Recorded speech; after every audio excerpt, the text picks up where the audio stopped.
रामपुर तिराहा कांड का मामला, आज दोषियों को सजा सुनाएगा कोर्ट। वहीं जिला कोर्ट ने 2 पुलिसकर्मियों को दोषी करार दिया था। 30 साल बाद यह कोर्ट का फैसला आया है। तो रामपुर तिराहा कांड, जिस दौरान ये 1994 की घटना है, जिसके बाद लगातार तमाम कोशिशें पिछले 3 दशकों से की जा रही थी और जिसके बाद कोर्ट ने 2 पुलिस कर्मियों को दोषी करार दिया और आज वो दिन है जहां दोषियों को सजा सुनाई जाएगी। आपको बताते चले, रामपुर तिराहा कांड वो मामला है जब उत्तराखंड के अलग होने की मांग को लेकर लगातार आंदोलन चल रहा था और इसी आंदोलन के दौरान तमाम आंदोलनकारी बस से दिल्ली की ओर रुख कर रहे थे और इसी दौरान रामपुर तिराहा पर पुलिस ने इन तमाम आंदोलनकारियों को रोकने का प्रयास किया, लेकिन जब आंदोलनकारी नहीं माने तो पुलिसकर्मियों के द्वारा गोली चलाई गई, जिसमें 7 आंदोलनकारियों की मौत हो गई।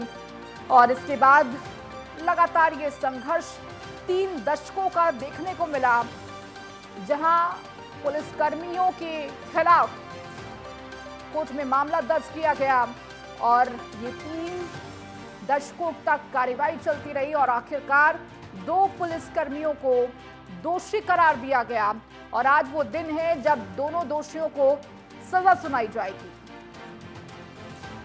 और अधिक जानकारी के साथ ज्ञानेंद्र तिवारी हमारे संवाददाता हमारे साथ जुड़ चुके हैं। ज्ञानेंद्र, 30 सालों का ये संघर्ष, जहां आंदोलनकारियों को इंसाफ दिलाने के लिए 3 दशकों तक ये संघर्ष चलता रहा और आखिरकार 2 पुलिसकर्मियों को दोषी करार दिया गया और आज वो दिन है जब सजा सुनाई जाएगी। कितने बजे ये पूरी सुनवाई होनी है? कोर्ट का फैसला कब आएगा? बिल्कुल, देखा जाए काफ़ी लंबा समय लगा इस पूरे प्रकरण में। अगर हम देखें जिस तरीके से राज्य निर्माण की मांग को लेकर जो राज्य आंदोलनकारी थे, तमाम संख्या में जो दिल्ली कूच के लिए जा रहे थे, 1994 की ये घटना है और रामपुर तिराहे पे जिस तरीके से पुलिस प्रशासन के बल ने, पीएससी के बल ने उन्हें रोकने का काम किया और ऐसे में एक बड़ी हिंसा का रूप इस पूरी घटना ने लिया। और ऐसे में जिस तरीके से जो घटना थी, कई जो महिलाएं थी, आंदोलनकारी थी, उनके साथ सामूहिक बलात्कार किए गए और ऐसे में लूट की घटना को अंजाम दिया गया और ऐसे में लंबे समय तक ये पूरा प्रकरण कहीं ना कहीं जांच के घेरे में रहा। सीबीआई इसमें गठित की गई और सीबीआई लंबे समय से कहीं ना कहीं इसमें पूरी अपनी जो जांच करती रही और लंबे प्रयासों के बाद इसमें जो आरोप है वो सिद्ध हुआ। 2 पीएससी के जो कर्मी हैं, पुलिसकर्मी हैं, उन पे आरोप सिद्ध हुआ और ऐसे में लगातार उनकी तरफ से भी जो दलीलें दी जा रही थी और कहीं ना कहीं जो सीबीआई ने जो रिपोर्ट पेश की उसके बाद से अब जो दोष है वो सिद्ध हो चुका है। आज लंच के बाद की जो कार्रवाई है, जिला कार्यालय जो मजिस्ट्रेट के यहाँ जो कार्रवाई है जिला कोर्ट में, वो मुजफ्फरनगर में चल रही है और तकरीबन 3 बजे के बाद जो फैसला है वो आने की उम्मीद है, क्योंकि अब सजा की जो फैसला है वो इसमें होने वाली है। तो कुल मिला के अगर हम देखें तो उत्तराखंड के तमाम जो शहीद आंदोलनकारी हैं उनके लिए एक कहीं ना कहीं एक बलिदान उनका जो हुआ है, उनको उनसे जुड़ा हुआ ये मुद्दा है और तमाम उत्तराखंड के जो लोग हैं वो लंबे समय से इस बात का इंतजार करते हुए कहीं ना कहीं रखते हैं कि जो रामपुर का तिराहा कांड है उसमें आरोपियों को सजा मिले और सबकी जो निगाहें हैं इस बात पे टिकी हुई हैं कि इस पूरे प्रकरण में जो दोषी लोग हैं उनको सजा मिले। और साफ तौर पे अगर हम देखें तो राज्य सरकार ने भी लंबे समय से प्रयास किया इस पूरे मामले पे। अगर हम देखें जिस तरीके से सरकारों का जो प्रयास रहा है कि जल्द से जल्द इस पूरे मामले पे जो आरोपी हैं उनको सजा मिल सके, उसको लेके हर संभव कोशिश थी सरकारों की तरफ से वो की गई और ऐसे में सीबीआई ने भी अपनी जो पूरी दलील थी, रिपोर्ट थी, वो तैयार किया। और अगर हम देखें तो एक लंबा प्रयास रहा राज्य निर्माण को लेके और इसी निर्माण को लेके बहुत से लोगों ने अपनी बलिदान दी और उसी बलिदान का नतीजा है कि आज 24 वर्ष हो गए इस राज्य निर्माण को और ये राज्य कहीं ना कहीं अपने अस्तित्व में आज खड़ा है। और इसके पीछे तमाम जो लोग थे जिन्होंने अपने बलिदान दिए, उनको लेके लगातार ये सवाल उठता रहता था कि जो भी लोग थे, जिन लोगों ने रामपुर तिराहा जैसी बड़ी घटना को अंजाम दिया, आखिर वो अब तक क्यों सलाखों के पीछे क्यों नहीं है। उन पे क्यों नहीं कार्रवाइयां हो रही हैं।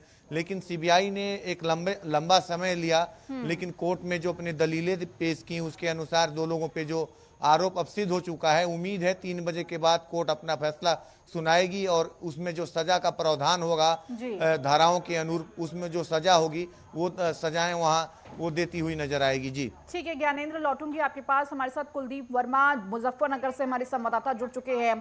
कुलदीप, चूंकि आज 30 साल बाद जो फैसला आया कोर्ट का, दोषी करार दिया गया 2 पुलिसकर्मियों को और आज उस पर सजा सुनाई जाएगी, क्या वक्त दिया गया है और अभी वहां पर क्या हलचल देखने को मिल रही है?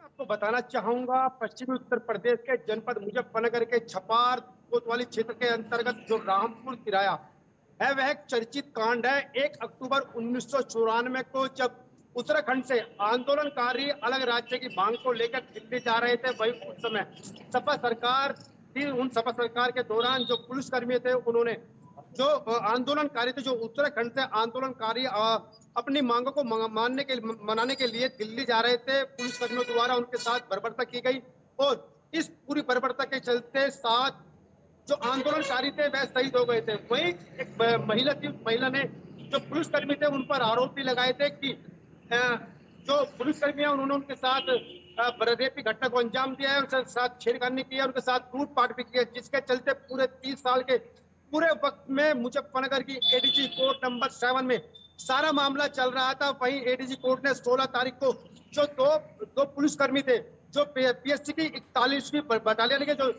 दोनों सिपाही थे, उनको दोषी करार देते हुए है जो आज 18 तारीख को आज उनको सजा सुनाई जाएगी। जी। वहीं आपको बताना चाहूंगा, इसमें एक सिपाही जो विक्रम तोमर थे उनको भगोड़ा भी घोषित कर रखा है, वह अभी भी फरार है, अभी भी पुलिस के कब्जे में नहीं आए हैं, जिसके चलते जो आज एडीजी कोर्ट 7 है मुजफ्फरनगर में आरोपियों को सजा सुनाई जाएगी, जिसके चलते जो आज उत्तराखंड में यानी 16 तारीख में भी पहले एक तरह खुशी की लहर थी और आज जब उन दोनों आरोपी सिपाहियों को सजा का प्रावधान होगा तो उत्तराखंड में एक तरह से खुशी की लहर बनाई जाएगी। कुलदीप ये बताएं कि अभी वहां पर हलचल क्या देखने को मिल रही है? तमाम अधिवक्ता जो कि जब दोषी करार दिया गया था उस वक्त बहुत खुशी जाहिर की थी कि एक लंबा संघर्ष था और संघर्ष के बाद कहीं ना कहीं उन्हें ये फैसला बहुत संतुष्ट करता हुआ नजर आया। आज जब सजा, तो उनके द्वारा क्या कुछ कहा जा रहा है, क्या उम्मीदें कोर्ट से की जा रही हैं? बताना चाहूंगा, जनपद मुजफ्फरनगर में एडीजी कोर्ट नंबर 7 में जो शक्ति सिंह जज है, लगातार 1 साल तक डे बाय डे जो मुकदमे की जो ठीक है कुलदीप, आपको यहाँ पर रोकना चाहेंगे। हमारे साथ राज्य आंदोलनकारी सुरवीर भंडारी हमारे साथ जुड़ चुके हैं। सुरवीर जी, आपका बहुत स्वागत नेटवर्क 10 पे। आज वो दिन है 18 मार्च, जब 30 साल से चले संघर्ष के बाद कोर्ट अपना फैसला और दोषियों को सजा सुनाएगा। किस तरह की अनुभूति? नहीं, ठीक बात है, स्वागत योग्य कदम है कोर्ट का फैसला सुरधारी है, मगर जो देर हुई है जी, बहुत देर हुई है, कम से कम 30 साल हो गए। 1994 का मसला है और इसमें न्याय आज मिल रहा है, तो आज से आप समझ सकते हैं कि न्यायालय के प्रति लोगों की क्या आस्था होगी जी। और जस्टिस डिनाइड जस्टिस डिलेड वाले जो कहावत है ये इस मामले में फिट बैठती है। और दूसरा ये कि इतने लंबे समय बाद अगर न्याय मिलेगा तो न्याय किस बात का? देखिए, मैं इसमें वो नहीं कर रहा हूँ, कोर्ट का फैसला सिरोधार्य पहले ही कह चुका हूँ, लेकिन इसको त्वरित होना चाहिए। भाई, आदमी भूख आज लगी, आप 10 दिन बाद खाना दोगे, उसका क्या मतलब है? बिल्कुल बिल्कुल शूरवीर जी, देखिए एक लंबा वक्त जरूर लगा है, लेकिन कहीं ना कहीं वो अपने परिणाम पर अब पहुंचता हुआ नजर आ रहा है। शूरवीर जी, वो बात ठीक है, पर न्याय किसको मिला? वो व्यक्ति तो पता नहीं जिंदा भी होगा यहाँ, वो महिला जिंदा होगी कि नहीं होगी, आपको मालूम वो कौन है? Do you know? आपको मालूम है क्या? जी, आपको मालूम है? नाम बता सकते हैं आप? नहीं बता सकते ना, तो यही तो है। न्यायालय में फैसला तो आ गया, लेकिन किसके पक्ष में आया और उस फैसले का क्या उसका कॉन्सिक्वेंसेस, मतलब अब क्या होगा उसका? ठीक है, वो प्रक्रिया होती है, उन्होंने कर दिया।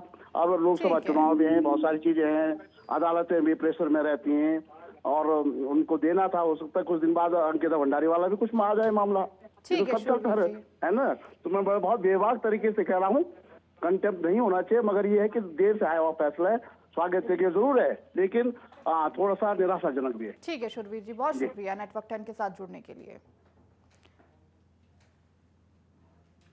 तो लगातार हमारे साथ हमारे संवाददाता ग्राउंड से जुड़े हुए हैं ज्ञानेंद्र। चूंकि देखिए बार बार यही कहा जा रहा है कि लंबा वक्त लग गया, लेकिन उस लंबे वक्त के बाद जो फैसला आएगा वो कहीं ना कहीं उन तमाम लोगों के लिए नजीर भी साबित होने वाला है, साथ ही साथ संतुष्टि भी देने वाला है कि जो संघर्ष चला, जो संयम बनाकर 30 सालों तक रखा, उसका परिणाम हमारे सामने है।